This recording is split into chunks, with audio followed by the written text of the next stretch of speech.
This Zero Now program is brought to you with the support of our founding partners.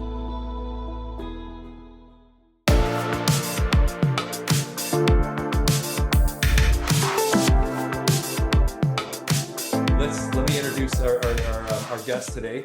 First, John McDonald, who's a podcast host, but also MSBA Center for Education Safety representative. Hey, John, welcome to the program. We'd love to learn more about your background briefly and your connection to the topic.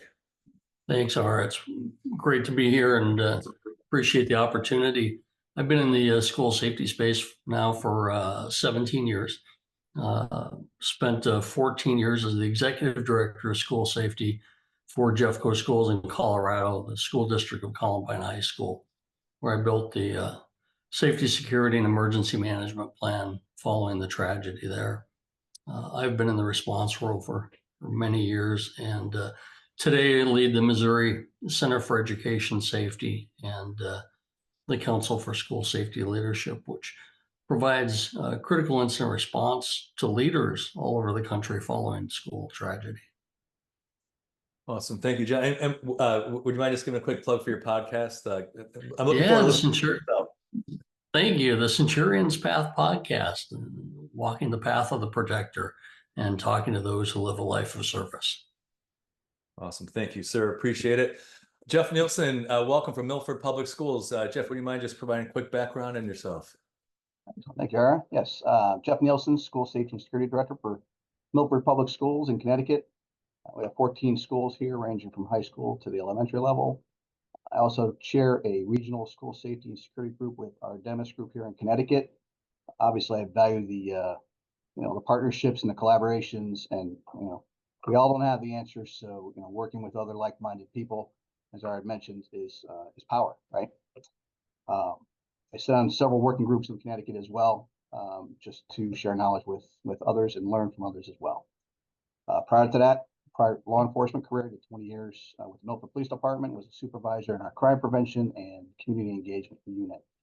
So I worked with a lot of our businesses here in town, school districts, public and private, following Sandy Hook, and working with assessments, education, and helping out with equipment and infrastructure planning for some of those businesses and groups. So I feel the dual lens approach is very helpful, not only to me here in the district, but for others who I work with in our region.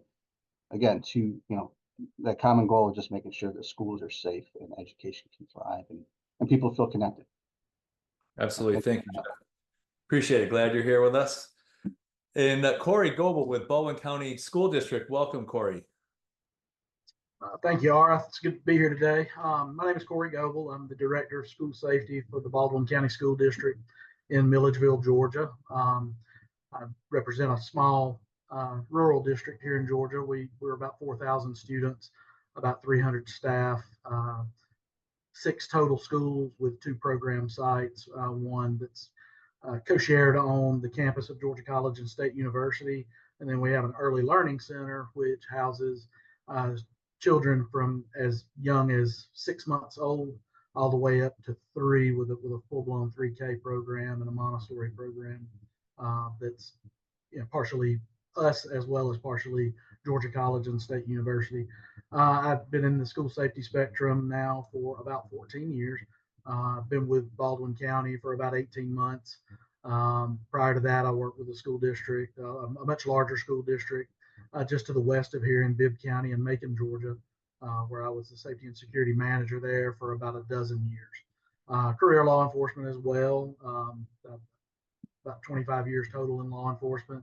And I've also had the opportunity over the last 12 years as well to work with a nonprofit school safety resource firm conducting school site assessments, vulnerability and risk assessments at schools all over the country through Safe Havens International.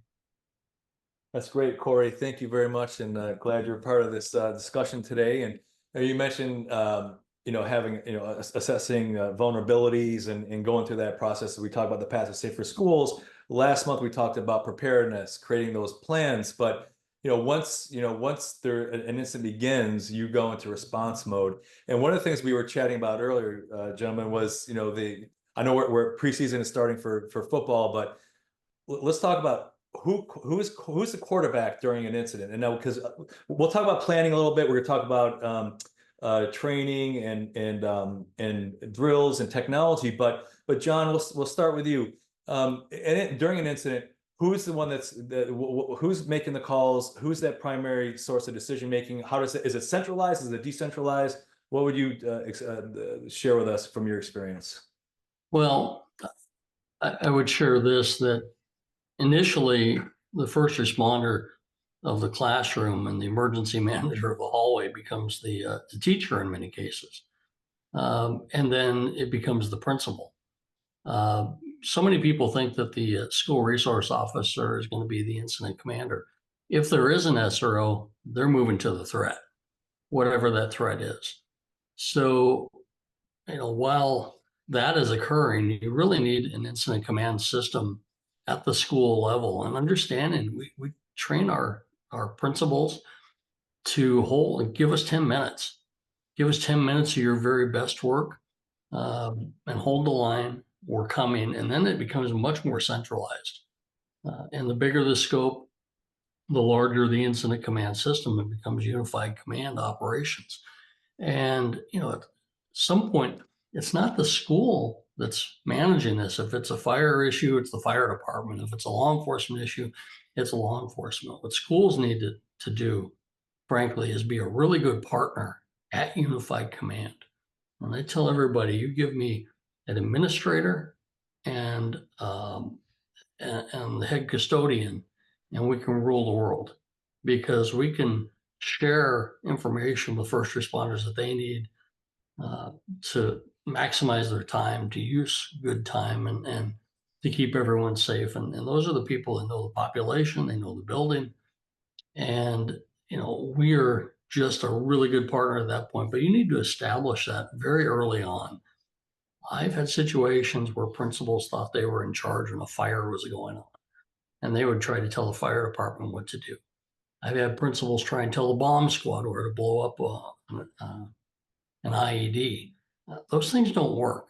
And we need to understand our role and then their role, and then the role that we all do together. And if we do that, then there's really good success in that. Jeff. To John's point there too, and while we're talking football a little bit, right? Had that team meeting, right? Before we play the game, let's sit down with those players, all those stakeholders who were involved, and let's understand each other's roles and expectations, and go through unified command, so we're not putting ourselves in those positions when the game's happening, right? Let's pre-plan and have that plan in place, so when that time comes, we're ready. No, Jeff, because we do have a number of school administrators that may not have a background in emergency management and safety, how would you define a unified command? Well, if you're taking your players that might be involved in any school incident, and whether it's a fire, whether it's weather related, whether it's armed intruder, you're going to take all those people who will be involved and work together for a common goal, right? So working on that common goal, again, meeting with each other, understanding those roles and expectations is going to allow people to understand who's going to be in charge, where I'm going to need a school official to be. And we'll use an example as an armed intruder type incident at a school, right? So a law enforcement would be the primary for that, but you're going to have fire and EMS involved. You're going to have the school district involved. You're going to have student transportation involved. You're going to have outside agencies coming in to assist with that too, multiple law enforcement agencies. So that understanding really has to be there, and people have to accept the fact that sometimes, hey, I may not be the best person for that role because that's not my discipline, and understanding and moving forward in that fashion. Corey. And keeping with the football analogies, the last thing you want to determine, or the last time you want to determine who your quarterback is in the game. That's why the NFL has preseason, to make those decisions. As it relates to unified command and understanding what roles everyone plays within a unified command or within a command setting, these are all preseason components that you have to develop and put into place before a game is ever played. From our perspective, from that safety perspective, we're almost more like offensive and defensive coordinators, as opposed to in-game participants. We're kind of coordinating and driving from the sideline in some respects. At the same time, we have to put the best player in the game to win the game, and ultimately, those are decisions we're going to be making well in advance of any event or any type of an emergency. You raised the question earlier, when do we do, or how do we do that? Bill Belichick actually wrote a really great book called "Do Your Job," and understanding what your job is, understanding what your roles and responsibilities are, and getting away from duplicitous efforts and duplication of work, and just meeting the rubber, or putting the rubber where it meets the road, where it's supposed to meet the road, as opposed to just winging it. Sometimes you have to wing it, but at the end of the day, you work your plan, and you work your process. And that's it. And we'll jump into training and more of that preseason, all the drills in a little bit here. But John, I want to jump back to you mentioned about the 10 minutes. All we need is 10 minutes as principal. Can you offer any guidance to principals or teachers who the adults, if you will, in the school when an incident does commence? Any guidance on that front? Yeah, first thing I'd say is take a breath. Allow yourself to use your OODA loop: observe, orient, decide, and act. If you use your OODA loop and you follow that process, you're a better decision maker. And if you're a better decision maker, then we have kids that are safer because of it, staff that become safer because of it, and they follow you. You model that behavior, and you don't panic, then the people around you don't panic. What we really need is to follow our protocols. Look, if you use locks, lights, out of sight with the standard response protocol, then you implement that with fidelity. If you use run, hide, fight, or evacuate, evade, defend, or whatever it is, you use that with fidelity. You train that with fidelity so that it becomes second nature when you respond. If you have radios in your school, then you make sure they're charged every night, so that every morning when you walk in and you pick up your two-way radio, it's working, and you can connect with everybody that has a two-way radio. Communication is absolutely essential. Single biggest failure we see in a crisis is internal communications break down. And when that happens, then more chaos ensues. So who's in charge of hitting the panic button? Who's in charge of calling 911? It's like Corey said, if you're not implementing that training, that testing that early on, you've got a problem moment in time. And what we really need is that OODA looping process, so that you can communicate what's occurring in your school, so that responders coming in know what they're coming into. Look back to Columbine. The first officers on scene were told 8 shooters. An hour later, the first SWAT teams on scene were told 6 shooters. Intel is critical. And if we're not using intel and environment to our best ability, then we're not prioritizing those life safety decisions that are so critical. On that note, thanks, John. Jeff, at Milford, I mean, what technologies do you employ for emergency response? John mentioned panic buttons, emergency communications, dialing 911. What sorts of tools do you employ? Well, in Milford, and we've actually switched over last year to a mass notification system. But historically, school districts, will have a PA system in the building for making some type of emergency announcements. And that will reach internally and externally in the building.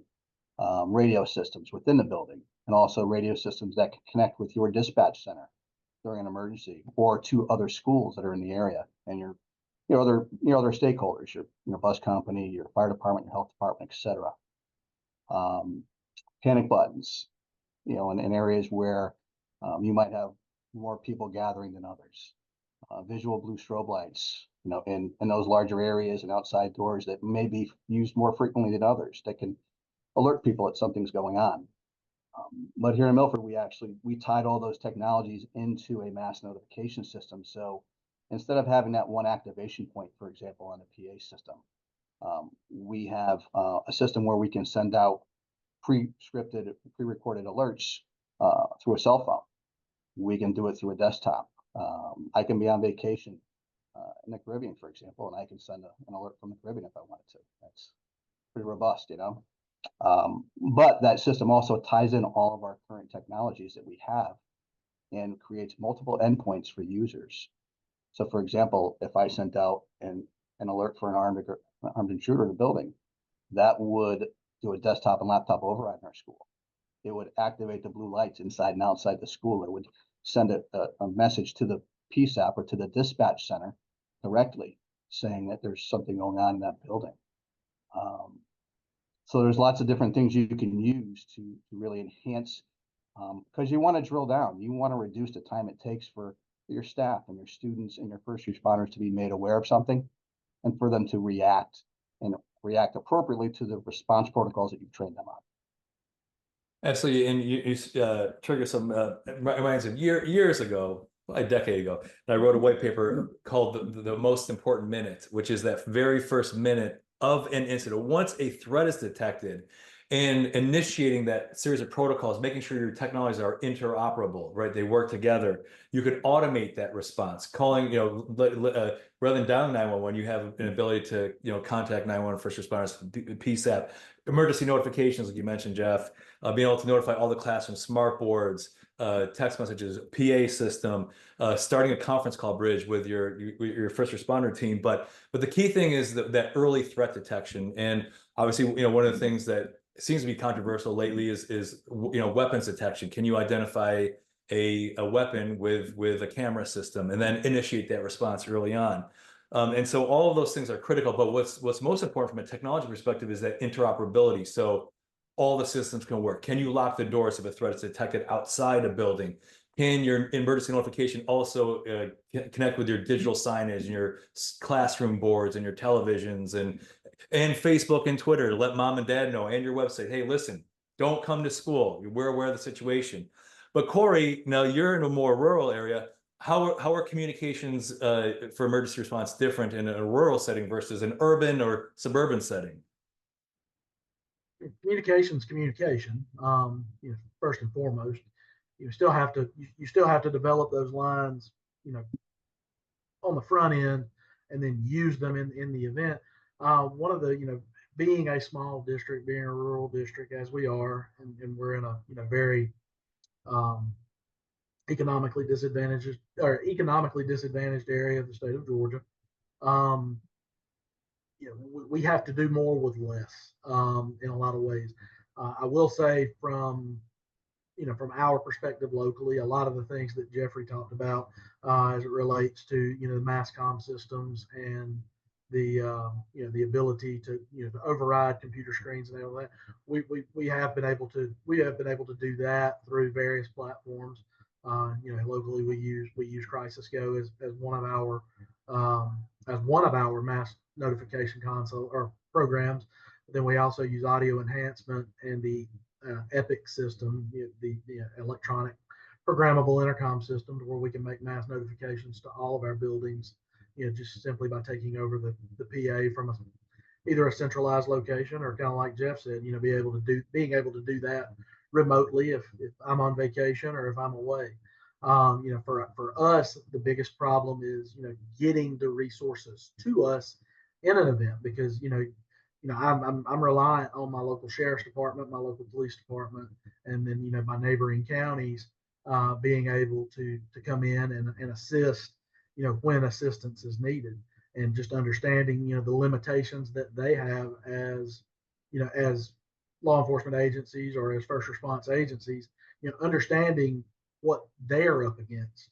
And, all of that gets back to, developing those relationships on the front end, knowing what you got. So, if you're expecting a a tactical vehicle to pull up on your campus and none of your agencies around you have one and don't have a budget to support one, you're probably not going to get one. But just understanding, what your limitations are, what you're working with, and just being able to leverage and utilize to the best of the abilities of not only your response, but then your internal infrastructure, being able to leverage and put to best work what you have is very key in smaller districts, especially those in rural areas.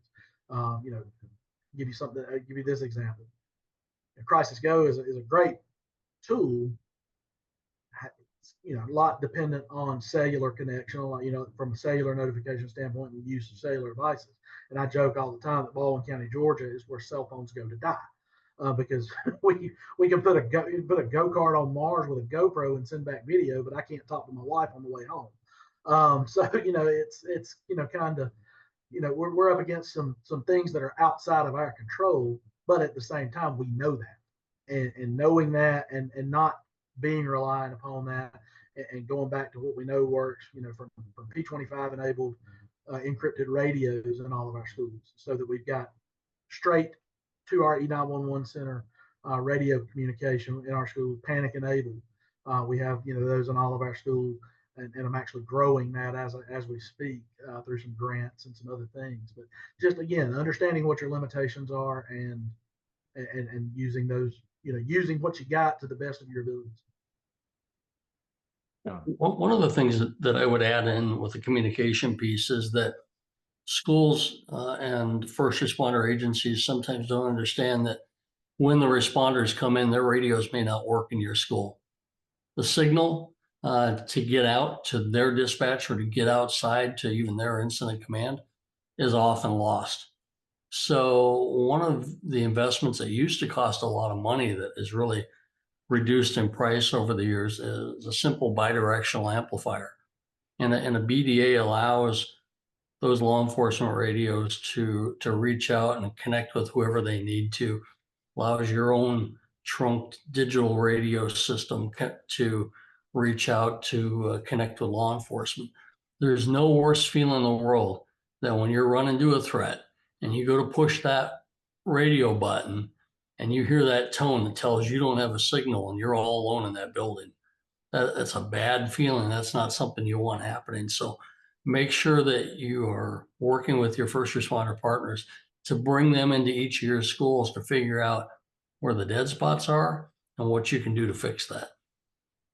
No, absolutely. And Corey, you made an interesting point about, calling the wife on the way home and you have no cellular connection. But the reality is, no matter what anyone tells you, technology will fail.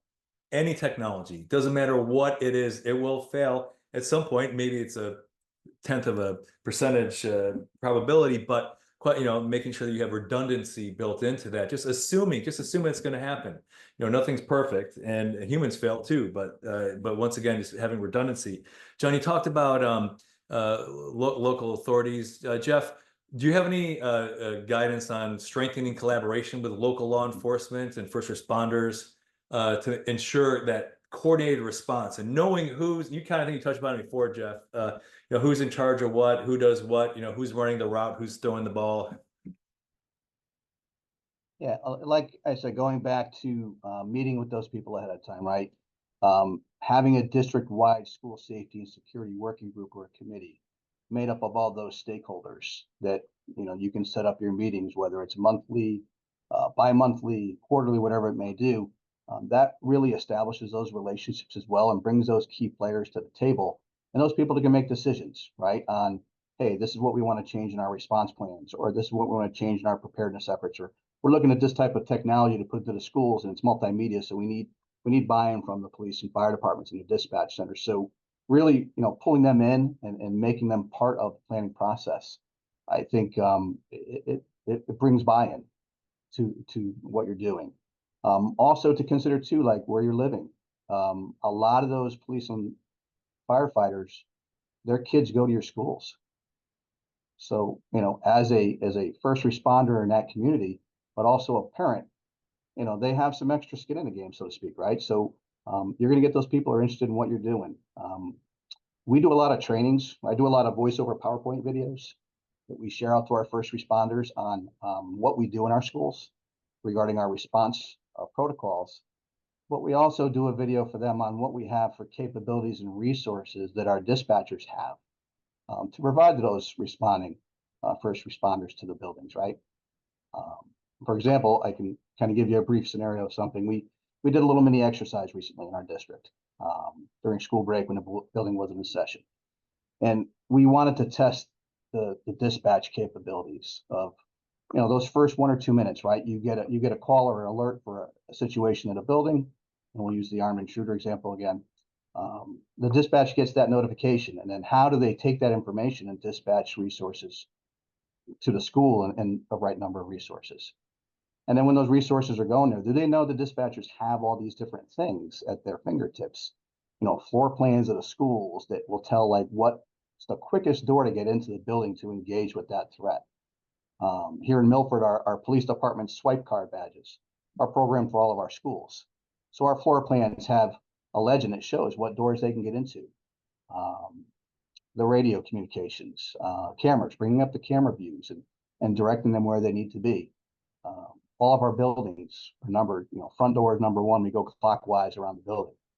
So instead of coming in the front door, which is number 1, and having those first responders have to clear those hallways to make it safe for themselves, right?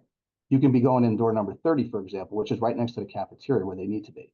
So now you're taking 2-3 minutes and reducing it to 20 or 30 seconds to get them into that area where they need to be. So we do a lot of that training with our first responders, and we share a ton of resources, and we get great feedback from them. So bringing them on board ahead of time, pre-planning, really pays dividends. Corey.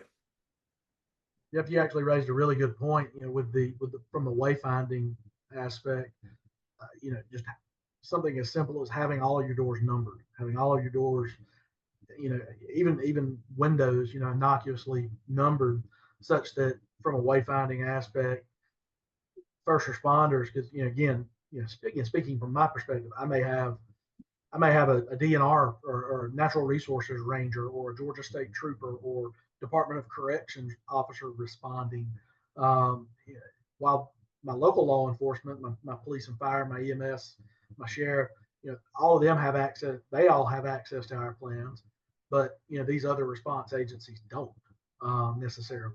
But just having the ability for them, if they're the first, just happen to be driving by when it hits the fan, and they're the first ones on the scene, being able to direct them, and give them the guidance that they need to be able to get in on a building that they may have never walked in their life. Just something as simple as that. Yeah, and that's a good point. We do a lot of, sorry, John, we do a lot of site familiarization with our officers as well. So the buildings that we have our school resource officers in, for example, they'll schedule times for the officers to come out and meet and greet with the building administrators, talk to the kids. But we also do it with our drills. Like here in Connecticut, we have to do 11 or 10 emergency drills, 1 per month. So we invite those patrol officers, those detective bureau people working the day to come out and actually see what we do and be a part of it. Because now they're understanding it again, full circle. They're seeing what's going on, where we're evacuating the building, where we're going to, where our rally points are, for example. So it's very valuable to engage them in those pieces. That's absolutely what Jeff's saying is absolutely best practice. And I'm reminded of a conversation I had with Frank DeAngelis, our principal at Columbine High School for so many years. When I started, he sat me down, he told me 2 things. He said, the first thing I'm going to tell you is I'll never be at incident command again. I'll be with my kids. You find someone else to be there because I know where I need to be. Okay, that's good for me to know.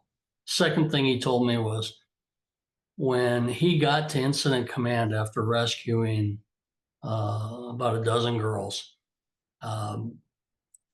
they laid a piece of paper on the hood of a police car and they said, Frank, we need you to diagram your school because we don't know it. We've never been in it. So we need you to diagram and tell us where all the classes are.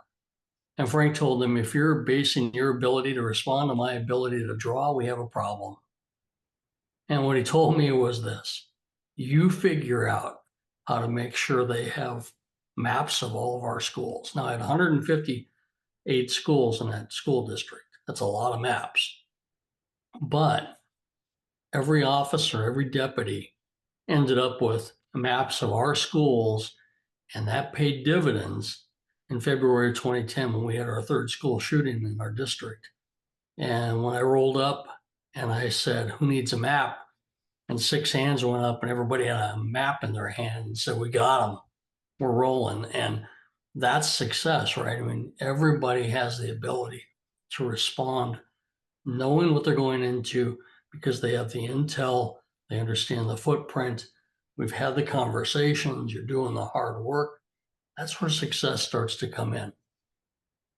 Absolutely, John. And that is a great point. And it goes back to, technology is a tool. I think each of you mentioned something along those lines. They are tools, but imagine if you have everything automated. So whatever the initiating point is, whether it's a panic button, logging into an emergency notification system, you have an external detection that initiates that.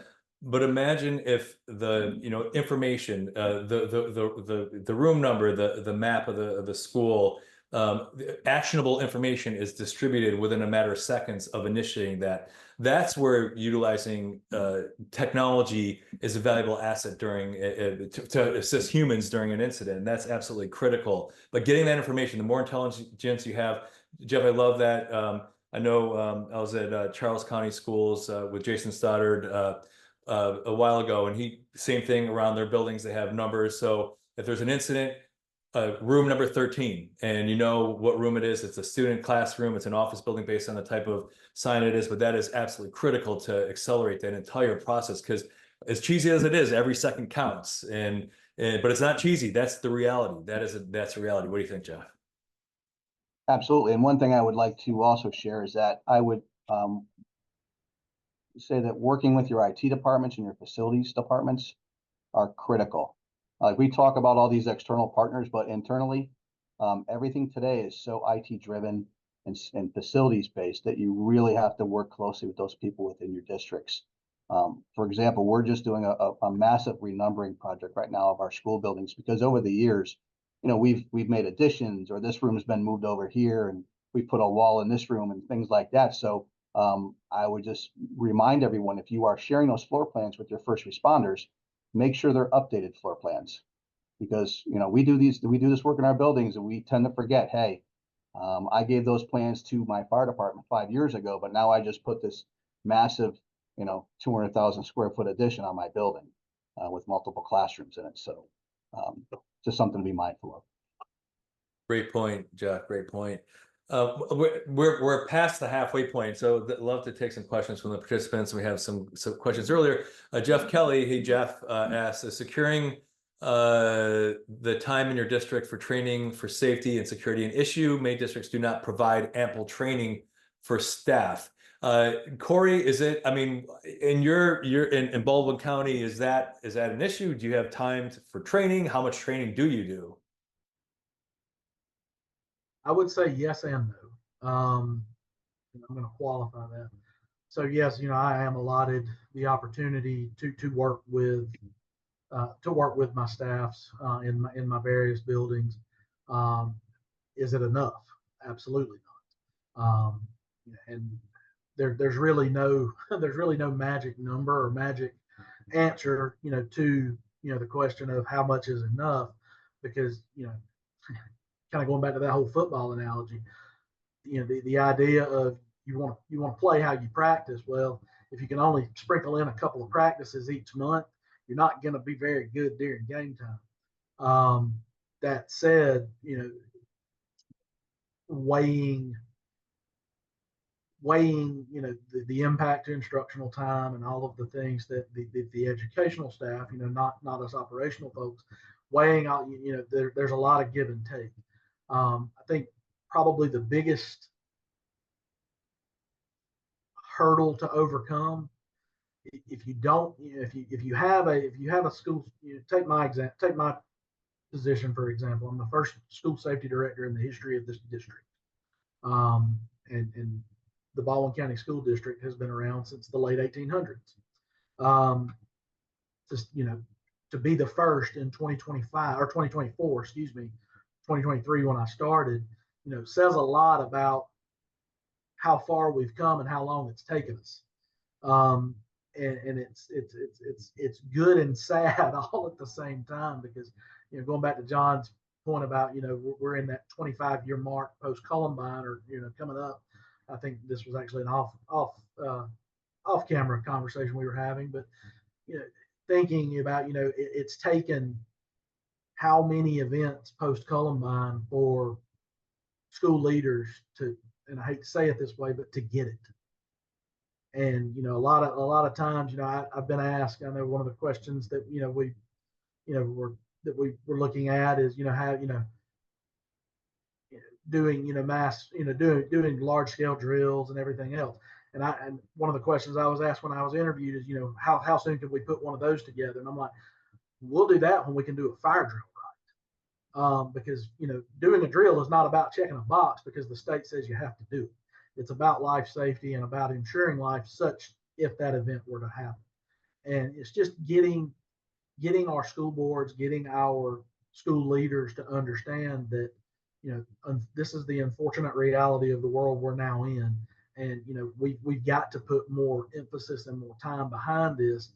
And again, it's not quantity as much as it is quality, and having good practices, having good scrimmages, so that when it does come game time, that muscle memory, that stress inoculation that you've gotten through either scenario based or tabletops or any type of training that is beyond what they were getting yesterday is good training. So it's just being able to leverage the time we've got and make it as much as we can. Jeff. I think if you take a hybrid or a layered approach to this, if you can't get plug-in time to do the training in person with people, maybe you start off with an annual safety and security video that you create, like as I've mentioned before, like a voiceover PowerPoint with an AI avatar, so you can make some really good presentations that way. And you should make it a 7-minute or a 10-minute clip, just giving an overview of what you do in your district. And that might be a taste for people to say, wow, this is what we can learn. And then you can, maybe pigeonhole yourself into a professional development day moving forward to do some in-person follow up on that video. That's probably a good start to do. We also, here at Milford, we do an employees safety and security resource folder. So all the things that we need to put out, I put in that, and I just sent it out yesterday to everyone because they're coming back to district soon. And they'll take a look at that. And I know they do because they actually try and log in with their regular personal Gmail addresses to view it. So I know I'm getting some looks, So there's some really creative ways you can do things to kind of get it introduced, even with your school incident management teams. Create a what if series and give them a scenario in the fall and a scenario in the spring, and tell them, hey, and you can kind of start them off and lead them into it and say, here, refer to the EOP, your plan. Here's some pages and sections you might want to use for this particular what if scenario. So you're kind of helping them get to that point and to learn a little bit, right? And then have them report back to you. So it's just a few ideas that we've done here that seem to work well with our staff and our leadership. I would say to security directors out there that you better be able to sell your vision. If you want a seat at the table, you better be able to have a conversation and sell your vision for why you need the time, because we are competing with educational time. And in order to really have impact, creating that climate and culture of a safe school environment, which is a foundation for good quality education. If kids feel safe, they're better learners. If kids feel safe, they have higher test scores. If kids feel safe, they have better graduation rates. We know that studies tell us this, and we can see that data. But are you selling that? And are you having conversations with your leadership, one-on-one with your superintendent? Are you doing public and executive session board meetings where you're really letting the board know about the impact of what's occurring in your district? If you're not, then you're just not going to be as effective. And then when we do the drills, look, so many times what I see is we expect the teachers to be an expert in active shooter. Are we going into the classrooms and giving them strategies for success and survival? Are we talking to the kids about this is the most important drill you'll ever do? If it's a fire drill, it's the most important drill you'll ever do. If it's a tornado drill, now this is the most important drill you'll ever do. Because you don't know what tomorrow brings. You don't know what later today is going to bring, but you know what you can do to make a difference and be the difference. It's really setting that tone for your entire district. And it comes down, I think, to leadership that sets the tone. If you can convince your superintendent that this is a priority and they list this as one of the priorities, and everybody follows. And there's great opportunity with that, but you've got to get yourself in front of the people that can be the decision makers to get them on board for your vision, your plan. And I just urge everybody to do that. No, that's great, great advice, John. And I know we have a number of safety directors, security directors in the program today. And on that note, Jeff, I want to circle back to you. And just all, you mentioned producing videos and PowerPoints and all that that convey that information. You should feel free to share that in the Zero Now community, so other safety directors, school administrators can learn what you're doing. And I invite any of our participants that have content or tools, communication tools to help sell the vision, help communicate what you're doing with the broader community or the first responders or your team. Share it in the Zero Now community. That's a very valuable asset. I think that would be appreciated by many of our safety directors and administrators. Jeff.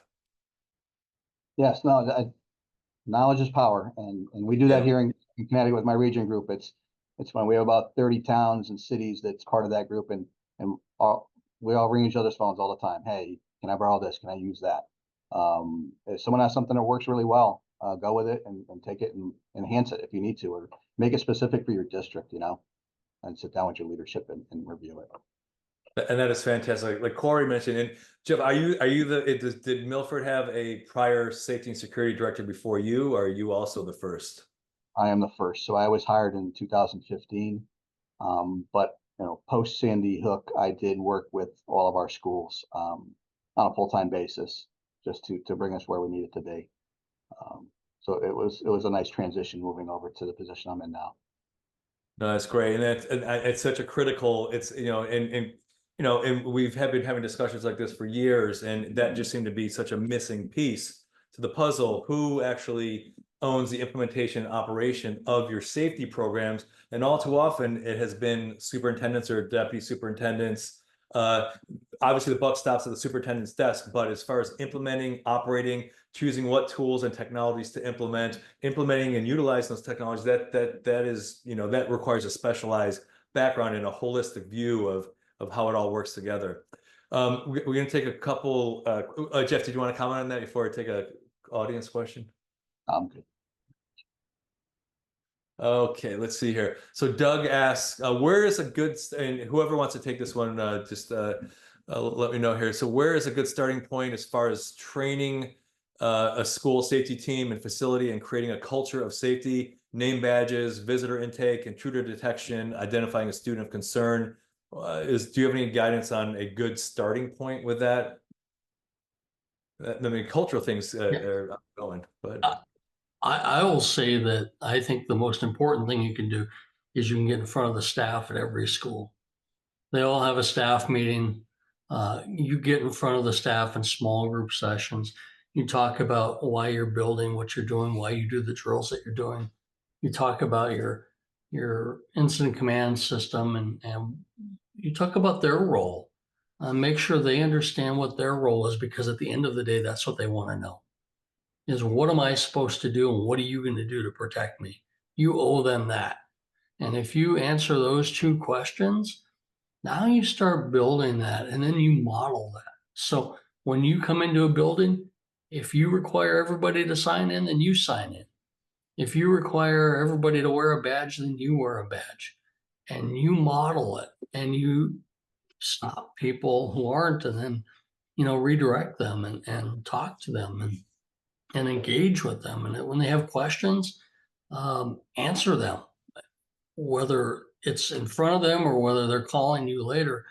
If they're reaching out to you, then you owe them a response, and make yourself available. Make one of your team members available to them.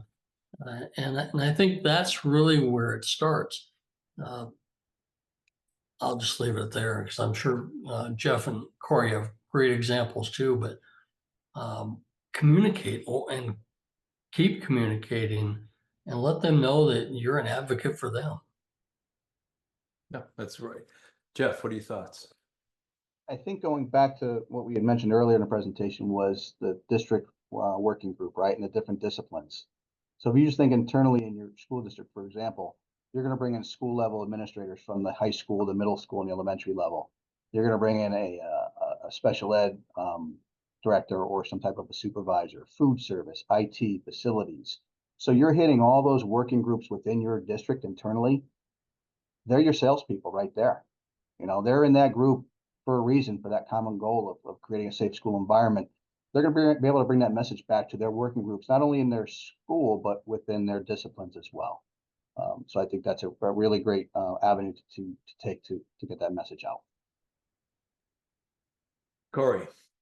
I'm gonna switch sports on us a little bit. We've been using football analogy. I'm gonna use a baseball analogy. Early and often. It's how you want to score runs in a baseball game. It's how you want to get in front of get out in front of your folks. Do it early, do it often. And it kind of goes back to what John was saying earlier. And it was kind of a great point, John, because in 10 minutes, when this cast is complete, I'm actually going to a faculty meeting to do just this, to talk with a faculty, at a school. That's something I try to do at least monthly, is get in front of each faculty each month, do something, be at the opportunity to do a scenario with them, to talk about, something that's, pressing now, kind of bring it, for example, we've been hit, and I know my folks up in the Northeast, Jeff, I know you guys, the First Amendment audits. We've had some of those happening in areas around us. We're just preparing our schools, preparing our staffs for those. But just something that's pressing in the day, and not harping on the same old things. But keeping it fresh, keeping it relevant. And going back to what John said, just when you're asked a question, answer it. Or if you don't know the answer, get an answer and get back to that person and build relationships with them, but then also build capacity within them, so that they've got the ability, to maybe not from a practical standpoint, but from a critical standpoint, to apply some thinking on their own, to best help them get out of a situation if they find themselves in. You know what, Stafford Oyama, you had to ask, and so we're going to ask the question. And we were discussing this prior to the webinar. And John, we'll start with you. Stafford asked, what are your key takeaway from the Robb Elementary School shooting? Because that was probably the most, I would say, one of the most investigated responses that in recent history regarding a school shooting, and certainly things did not go as planned or not planned. John, what are your thoughts? Yeah, I spent 7 hours with PBS analyzing the footage of both the officers' cameras and video surveillance. And here's what I took away: is the leadership matters. And when you have a failure of leadership, everything cascades from that. Understanding the dilemma that you're facing, understanding in 2024 what our options are, what our capabilities are, making good decisions matters. And our kids deserve that. For every child in this country that's been impacted by school violence, they deserve better than they got and better than we gave. And we better be excellent.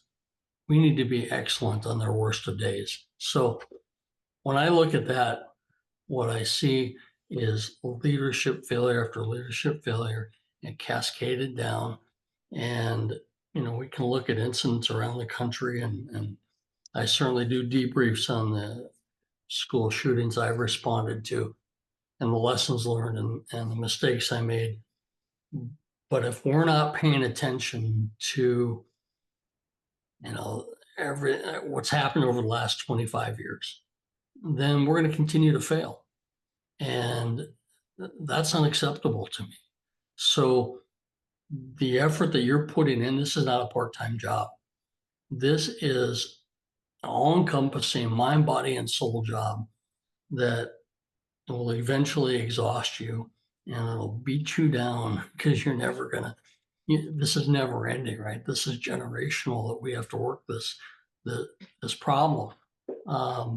But that tragedy, lack of training, lack of leadership, lack of communication, all of that makes the difference.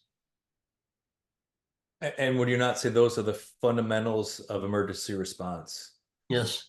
Leadership, communication, training. And we know this is respond with confidence. Going back to the football metaphor, Corey, it's, you don't go on the field and you look at the playbook during the game. You've got these plays down. You got to know what to do with confidence. You need to know how to respond. Corey or Jeff, do either of you want to chime in or have any thoughts on the Uvalde response from your perspective? I'll just say that what John just said, three things that you just echoed, they're written down on my pad here in capitals because that's exactly what went through my mind. And it's just, it's unfortunate that we go through these tragedies and, we're getting lessons learned, but why do we need to have lessons learned from these tragedies, right? We should be reversed and just, we could be, that number one team and we know everything and we're communicating well and we're command and control is great and we're trained. So we definitely need to do a better job. Mm-hmm. Absolutely. Corey. And I couldn't agree more with what Jeff just said with one caveat. And that kind of goes back to John's point too. Yes, lessons learned, but why do we keep failing the same test when we get a retest? And unfortunately, seems like we're getting retests. Maybe not as often, certainly not, certainly way more often than we should be. But at the same time, we keep having the same, we keep seeing the same questions and we keep giving the wrong answers when presented with those. But again, just looking over Uvalde and some of the, especially some of the early on, is being cognizant not to make knee-jerk reactions off of misinformation, because there was a lot of that came out of Uvalde. And unfortunately, we work in a very reactionary industry, and just getting it into the minds to the people who run education, which are educators by and large, is sometimes it's okay to sit back and wait and wait for the facts to come out before you go buy the next new shiny object that the vendor guaranteed you to prevent the next Uvalde. Because the last time I checked, salesmen are in the business to make money, and that's their end game. And no offense to the business industry that are watching. You're good at what you do. Well done. All that to say is we've got to be the voice of reason, and I'm saying that from the standpoint of the school safety director. We have to be the voice of reason to our leaders, making sure that what they're getting is what they need, not what they want.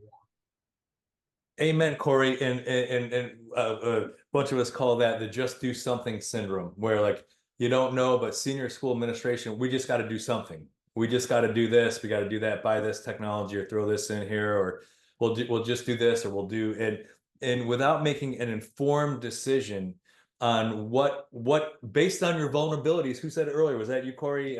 Like understanding where the gaps and vulnerability. And what's interesting is that this is the sixth webinar of a seven-part series about the path to safer schools.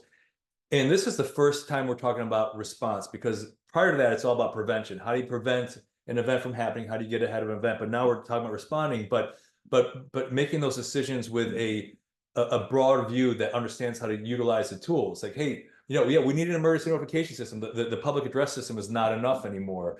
Or we need to put window film on these vulnerable areas in our school, or we need to add cameras here, or we need panic buttons. But those things should be made by someone who understands where that all the pieces fit in together in the school's plan to enhance safety. And I think most of us agree that that's the school safety director that has that training, the knowledge, the background, the understanding on how to most effectively use those tools rather than just do something. Well, we did something, it looks good. We had to respond, be proactive, and that's what we keep talking about. But unfortunately, we are out of time. But here's the good news. So we're going to continue this conversation in about 30 minutes. We go to the Zero Now community. There'll be a Q&A section here. Jeff, John, and Corey will be responding to the questions that were not answered today that came in. But also, if you have any additional questions, you could ask that in the chat. This video will be available as a podcast and replay a week from today. But before we wrap things up, just want to ask each of our guests today just to provide final thoughts, words of wisdom for our guests. And John, we'll start with you. I think just like we expect our schools to be prepared, we as leaders, as security directors, we had better be prepared for our given day. For one person on here, on this call today, your given day is coming this school year. And if it's your day, what are you prepared to do? And what have you prepared your team to do? Because two things are going to happen. You're either going to have to justify what you did, or you're going to have to justify what you didn't do. One is a much better position to be in than the other. And, are you doing the right things? Are you setting yourself up for success? Or are you creating your own brand of misery? If you're setting yourself up for success, that means you live this and that you're prepared. You got your go kit ready to go. You've put your equipment together. You've tested all of your response capabilities. You've trained your people. You're training your kids now that they're back in school, and your teachers and your parents and your community. And you're doing this work with fidelity because our kids deserve that. You do that, no matter what happens, you win. But, we're talking about response today. Here's the thing about response. Every response we have to do means we didn't prevent. It's a failure of prevention. We can be the greatest responders in the world. We can have the very best response, but we still failed at prevention. So do the hard work if you can and prevent at all costs, because I can tell you, having responded to a lot of tragedy, the cost is too damn high. The cost of life, the cost of lost trust, the cost of litigation, the cost of legislation, it's all too damn high. So fix it. Thanks, John. Can that ask for more strong words of wisdom? Jeff, final thoughts before we wrap up. I would just say for the attendees and your school communities, 3 words: engage, empower, and evolve. It'll bring dividends to your district. Awesome. Yeah, absolutely. Absolutely. Engage. That is core to this. Talk about people very early on. I think Corey brought it up first. But Corey, any final thoughts that you have with our group before we wrap things up? I want to say thank you to Zero Now for hosting this, and to the folks in attendance. Thank you for being here, because it tells me you care. Final thoughts for me would simply be reiteration of what Jeff and John. It's hard to follow that. But again, stay the course. Stay the course, and keep fighting for this. When I kind of look over, I was just right out of high school when Columbine happened, and it was probably the worst thing. That it was to that point. For me, that was my Pearl Harbor day. And unfortunately, we've had some tragedies that have happened, since that, both on the national level and then in schools as well. And it's unfortunate that we keep having Pearl Harbor days for different generations, following mine. all of that to say, better days are ahead because of organizations like this and because of the people here. And again, stay the course, keep fighting, and keep making inroads towards reaching that goal of having 0 incidents now. Absolutely. Thank you, Corey. Yeah, very, very wise. And yeah, through collaboration like this, sharing ideas and concepts. I mean, I learned quite a bit today, actually. I'm sure that a lot of folks did, but we need to keep these conversations going, you know, as a community of school safety practitioners, school safety directors, school administrators, technology providers that are building the tools for those that are utilizing those as safety practitioners. And ultimately, yeah, we'll get to 0 victims. That is absolutely key. Well, thank you, 3 of you. And just want to remind folks, our next program is the last step in the path to safer schools, and that is Recover, Reunify, Resolve, and that's September 17th at 2 p.m. Eastern. Registration will be available shortly if it's not already. But we'll see you back in the community, and we'll respond to those questions via written format. Thank you very much, Jeff, John, and Corey. We learned quite a bit today, and we will see you very soon. We'll see you online in a little bit. Take care, guys. Stay safe.